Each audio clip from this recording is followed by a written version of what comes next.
I don't think these were tombs. There's all evidence that these big ones were tombs.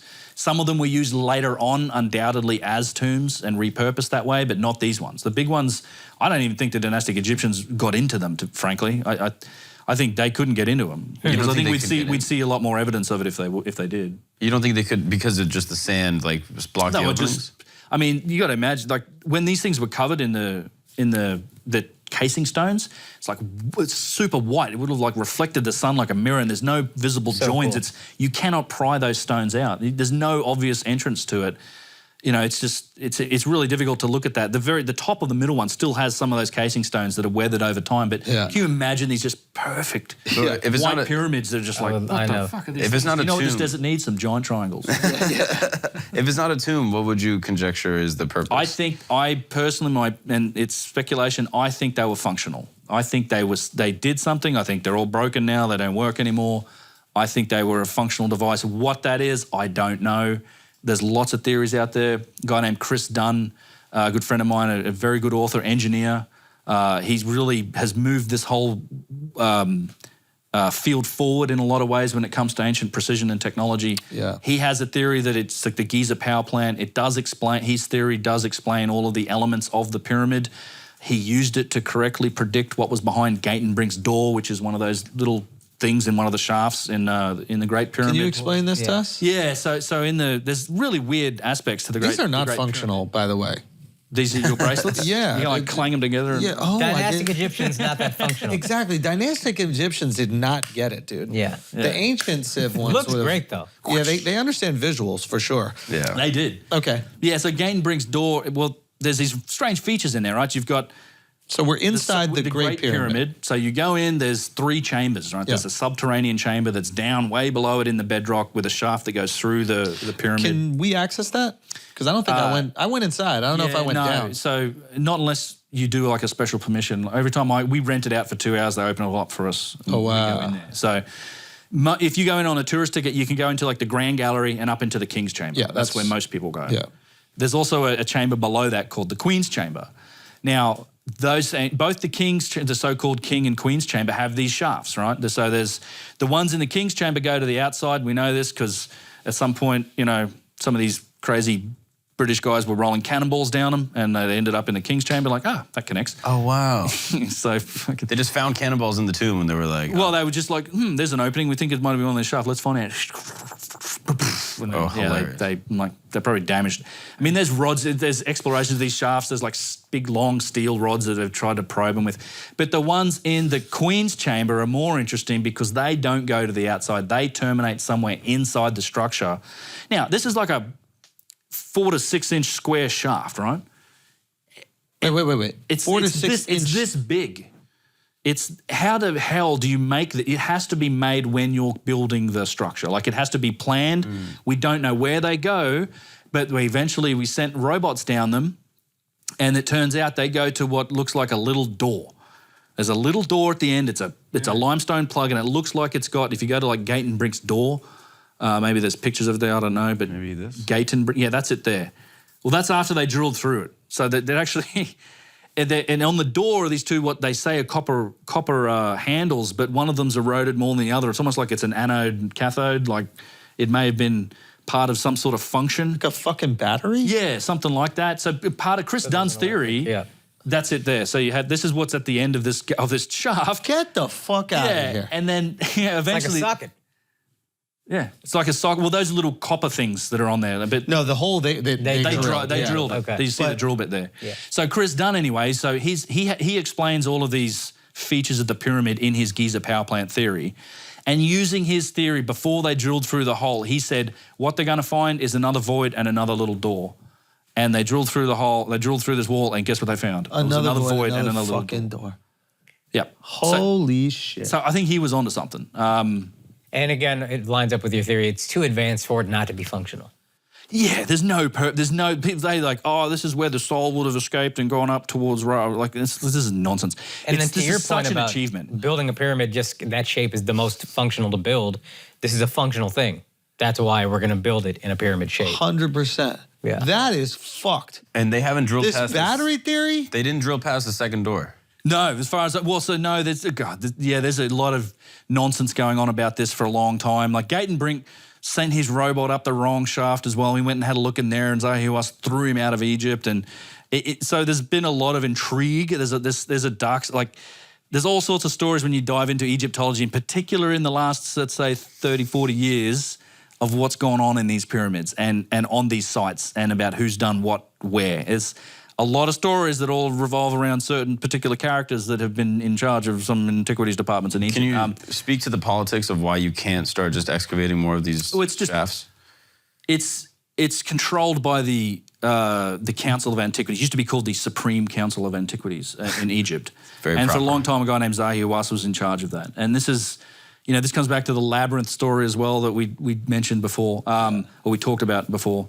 And they really tightly control what goes on the sites, right? So you can't just roll up there and say, hey, I want to dig.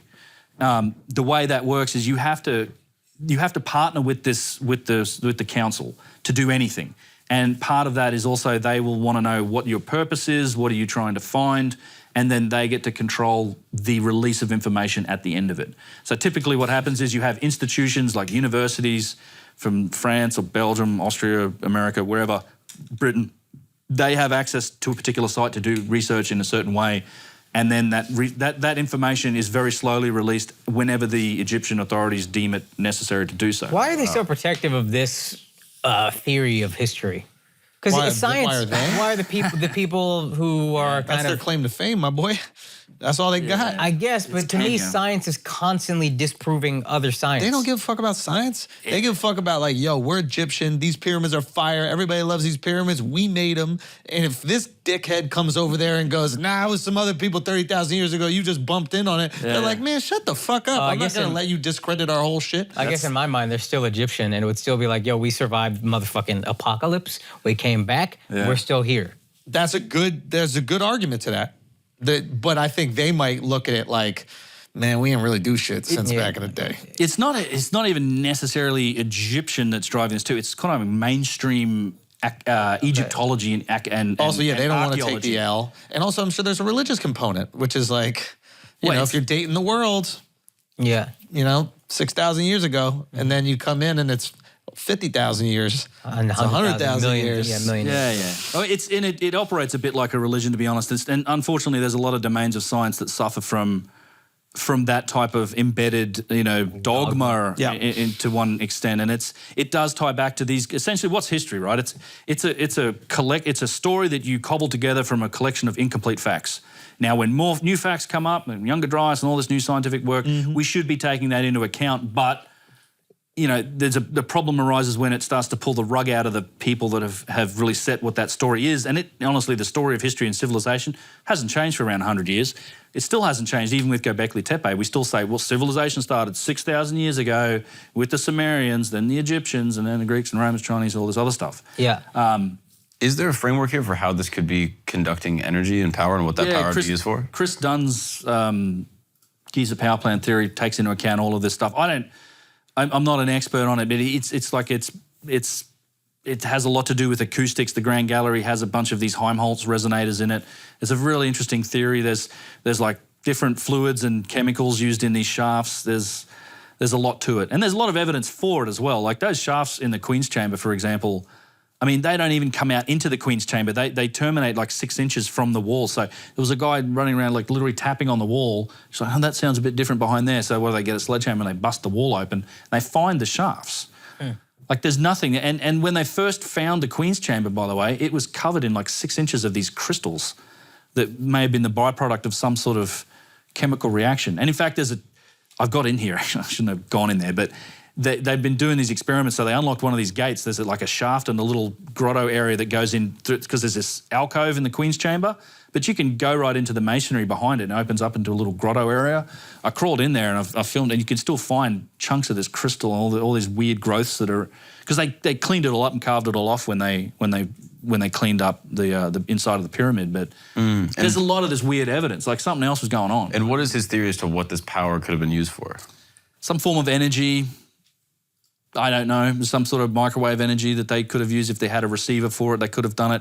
Essentially, they think it may be coming from like this harmonic tone or this generation. It comes from the earth. It's a lot of complex theories on it. I don't know. Like I think his theory is the best one that we have that explains it with our tech.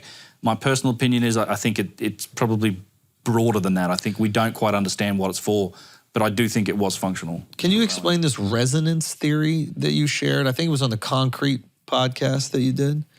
Right. So, yeah, I mean, there's one thing you find when you go in, and you would have found this when you went into the King's Tower, like it's insanely resonant, right? It's just like this, the acoustics in there are off the charts. Yeah. And there is, it could be coincidence. It's also very underwhelming, which makes me feel like it wasn't a chamber. The chamber? The chamber itself, you're in there, you're like, oh, this is just like the awe-inspiring view of the pyramids on the outside. And then you get into this King's chamber, right? Yeah, it's a box. It's a box. Yeah, so, but it is made up of like 70-ton granite monoliths. There's no question. like the feat in order to execute placing these 70-ton granite blocks around it is very special. But when you look at the grandiosity of like the dynastic Egyptians, it's not reflected in this room in any way. And if that was the king's room, like for a king, then I think it'd be a little different. It makes way more sense to me that this is a power factory because that looks like the source of the power or the battery's hooked up or whatever it is. That to me makes way more sense. Because if I'm the king and that's the room you made me, you're dead. Do we know if granite? You know what I mean? I'm not dying here, motherfucker. I need more shit. Yeah. And it is just barren. It's empty. Bury you here. Tomb right there. It's functionalized place. Yeah. Do we know if granite has any functional properties that could be? Yeah, it's piezoelectric. It's a conductor. It's piezoelectric. If you hit it with enough pressure, it generates electricity. There's a lot of quartz content in the granite. I've done experiments with guys. We've actually seen different electrical conductivity properties between granite, basalt, and limestone. They have different properties. So you see these types of stones lined up and sites made of these different types of stones that have these different electromagnetic properties to them.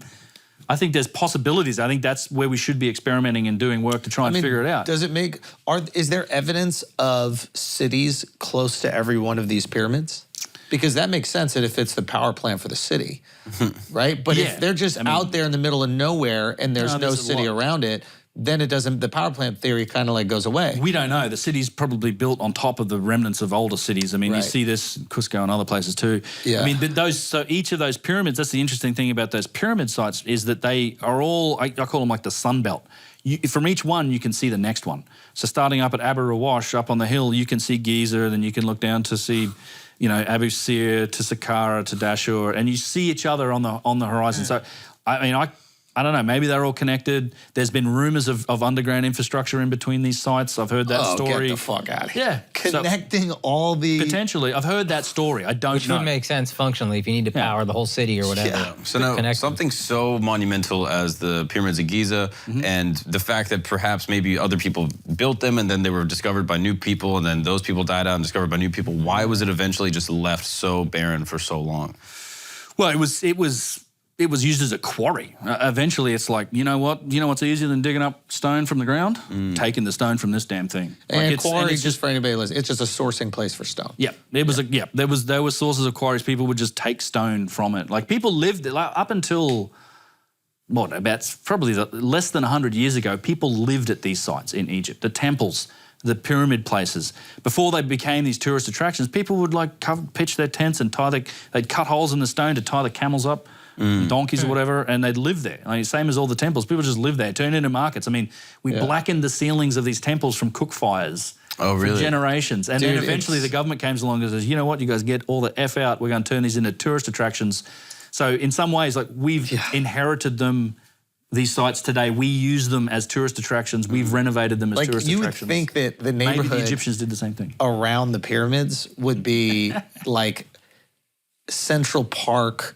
property. You know what I mean? Like, it is not. Like, there are people out there who probably live in like really like lower income homes that have a perfect view of the most amazing thing that humans have ever created. My buddy Yusuf, he lives in Nazlet El Samam, which is the village near the Sphinx entrance, and he's got his shop there, and his little balcony's on the 5th floor of this building, and we sit out there and play music or whatever and just stare right at the Sphinx and the pyramids. Like, that's the view he grew up with. It's insane. Wow. Yeah, it is cool. And they're trying to knock it all down now. The government wants to go in there and build hotels. They want to do build all all this hotels. Stuff, Yeah. But it is really interesting. So it must have been like so normalized to them that they wouldn't try to build around it. That's what's peculiar to me. You know, it's a roof over people's heads in a lot of places, and these, particularly the temples, man. Yeah. They don't care, and they'd cut holes in it, and they'd take. A lot of people would scoop out, they'd get a blade and scoop out material and take it as some sort of, you know, healing powder or whatever. Or you're taking a piece from the gods and stuff like that. So right. But the people that actually build this, that how advanced they were, there's no necessarily like a theory as to why they went away or why they left or were they killed or. I don't know. I mean, the stories they tell was cataclysm. That's all of these ancient stories come back to cataclysm. Not Younger Dryas for them, or maybe it was. We don't know.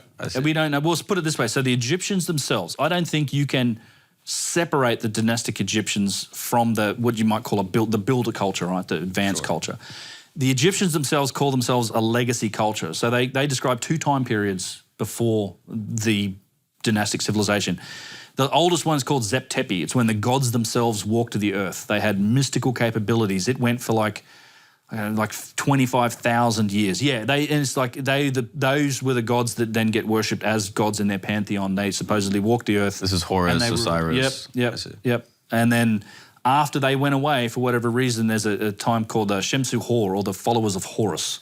Again, these semi-divine mystical beings with all of these crazy powers that you could interpret as magic or technology, and they reigned for like 15,000 years or something. As disciples. They have these kings lists of these rulers that then it adds up to like 15,000 years for the Shemsu Hor and like 25,000 years for Zep Tepi, and then Menes is the first king of the first dynasty, and it goes right on. Until and we decide, they look at that, that's our history, and it's our academics that decide, you know what, Menes, that's actually where the history starts, and before that's all myth. And the Egyptians themselves didn't make that distinction. Now let's assume there's a cataclysm. Yeah. Happens tomorrow, God forbid. 1,000 years from now, and it brings us back to hunter-gatherer. 1,000 years from now, if people were telling stories about these ancient humans that had little blocks that they could see each other on and compute, we would sound like the gods. You would. We would sound like the gods to people thousands of years from now. We could send messages to people across the planet in 1 second on a, just email. Through the air. And you know what? The idea of a satellite is so foreign. It literally seems like we're just sending messages. It's magic. We had objects in space that could track people at any point. You could have a self-automated weapon that would kill one person.